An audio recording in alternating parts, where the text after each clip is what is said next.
Welcome back to Juiced Up. It is time for requests, but special requests because I'm sitting here from a couple of the boys from Panic at the Disco, Ryan and Spencer. So firstly, welcome to Juiced Up, and welcome to the country. Thanks a lot. Yeah, we're going to have a bit of fun. We're going to be chilling out for a while. I got sent this through the office, guys. They send me a bit of info on the band, and they say, okay, this is who you're interviewing, and a bit of info. And I got this, and the first line was, for a second, forget everything you already know about Panic at the Disco. And so you know what I did? Did you? Did it. Threw it away. Nice job. First second. So I was like, I'm going to talk to them, so why do I need that? So I want to know, how did you guys get started? I've read a little bit. I forgot it all, so just saw the brief bullet points of your lives. Of our lives. Well, I met him when I was about 5 or 6. You know, I was golfing in my front yard. No big deal. My Fisher Price golf set.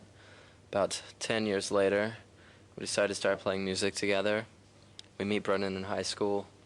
We get signed shortly after that. We make our record 3 days after they graduate high school, and then tour non-stop after that for a couple of years, and then make the second record, Pretty Odd, and then now we're sitting here talking to you. So it's not a bad bullet point there. That was actually pretty well done. That was actually better than I could have ever thought it could be. Sweet, that's not a bad way to come out of high school. You go in and you're just like in a sweet band and make a record. But I heard on this, when you guys were getting started, you actually had a bit of help from old Pete Wentz. Old Pete Wentz. Old Pete. Yeah. Yeah. You know, he was kind of the first person to really, I guess, approach us after hearing our songs on the internet. And we kind of got lucky. We'd posted 2 or 3 songs, and randomly, I think, posted a link in their like live journal or something. They weren't even, you know, nearly kind of as big as they are now, but you know, from that point, he wanted to sign us and has kind of always just let us kind of do our own thing and just be our own band. Yeah. And you guys have obviously had massive success since then. You guys pretty pumped about tomorrow's show, New Zealand, old Victor Arena? Yeah, it's going to be great. Last time we were here, it was amazing. It's been really long, you know, it's been about 2 years now. And it's the last show of our whole tour, so we're going to try to make it a good one. It's also my birthday tomorrow. Oh, really? Yeah. Sweet. So maybe, I'm sure your fans will probably know that. They'll probably be like Panic at the Disco fanatics. I've been getting birthday presents for the past week, so yeah, they do pretty well with that. Yeah. I actually had a birthday present left it back at the offices. Sorry, man. Next time. What do you think of Victor Arena? It's probably one of our landmarks. You know, we're a small country here, so we're pretty proud of when we build something pretty big. We're like, yeah, sweet. Well, I haven't been yet. We didn't play that last time. No. So haven't had a sound check there? No, tomorrow. But what do you think of it? I think, well, I actually saw Justin Timberlake at Victor Arena. Oh, really? With my little sister, so just come on. And, nah, he was pretty sweet. I think Victor Arena is probably one of the most amazing things to hit New Zealand since the Buzzy Bee. The Buzzy Bee? Which is a little wooden bee that you drag around as a child.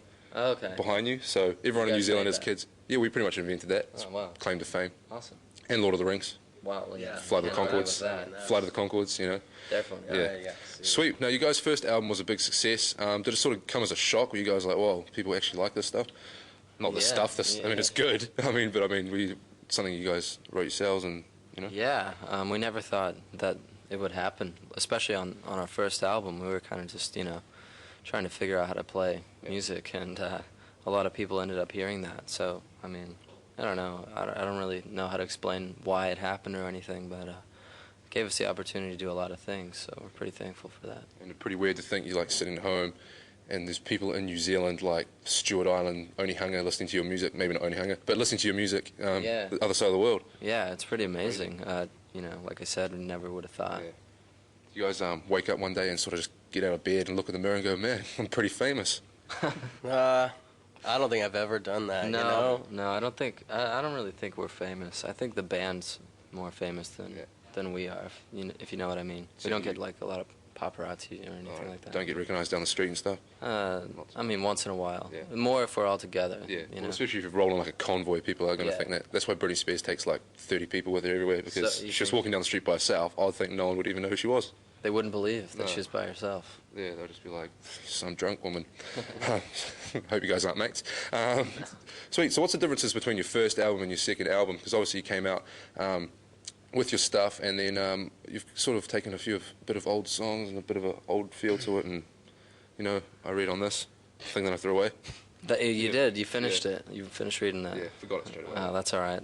Yeah, it's quite different. It was about 3 years in between making each album, and we got a new member in the band, John, and you know, that had a huge effect on things too, I think, and we started listening to kind of all different kinds of music and just learning a lot more about music, and we just thought that, you know, the stuff we were writing was just coming out naturally, although it was quite different. So we just decided, you know, well, we should do this, you know, and put it out, despite the fact that it's different.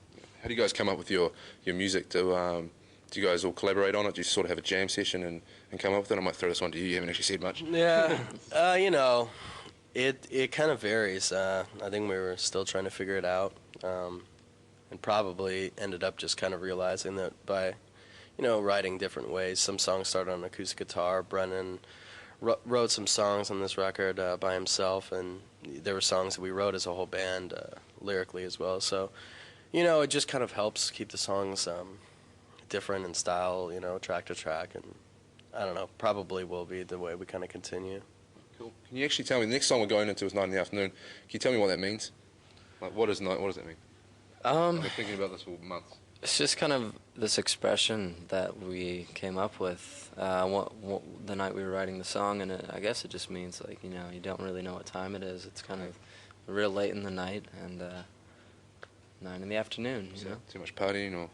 Could be. Yeah. Or maybe not enough, or maybe you've just begun.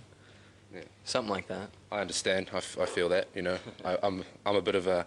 I like to think of myself in New Zealand as I'm like an F-class celebrity. Okay. You know, that's like your mum knows who you are, but your grandmother forgets you. Right. So, okay. so it's one of those. I'm one of those real cool celebrities that no one knows. Sweet. You guys got to record some of the strings at Abbey Road. That must have been pretty sweet. Yeah. It's like. Yeah, it was amazing. Probably the best part of making the record was going there, at least for me.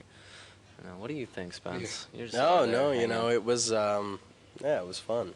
Sort of just zoning out in the corner. He's way over there. I'm looking. It's elaborately decorated place that we're in right now. It's, you know, keeping my attention, I guess. Yeah. I see we've got everything set up for dinner, and I'm like, you guys have some New Zealand steak and stuff when you're here. Yeah, we're getting ready Shrimp for cocktails, the appetizers, and then the, you know. They've got 3 knives here. I'm not sure what I'm supposed to do with those, but Well, I think if you watch Titanic, they say start from the outside. that's right. I believe Rose said that to So Jack. now you can I think so too. look, you know, it's like, Yeah. Miniature. So, well, if you get given this one, you know it's not for your New Zealand steak because it's like 700 grams. But yeah. So anyway, weird to talk about that, but Yeah, it doesn't matter. Anyway. Yeah, talk about music. Sweet. So anyway, we come to that. Good luck for your show tomorrow at Victorina. Hopefully, I'm sure it's going to be awesome because New Zealand crowds love you guys. Well, I hope so. My little sister actually loves you guys as well, so she's probably watching right now. She's like, "Can I come to the interview?" I'm like, "No, well, no." No. You know, mine. No, it's all right. Yeah, but so anyway. Tell her we Sweet. said hi. Yeah, oh, well, you can. There you go. Hi, Caitlin. Hello. Hi, Caitlin. Everyone says hi. Awesome. Sweet. Good luck for that. Have fun in New Zealand, even though you're not here for that long. All and right. good luck for the rest of your tour. Thanks. And I'll probably catch you guys tonight anyway. All right, we'll Sweet. see you later. Thanks, guys. Sweet. More music here on Juiced Up.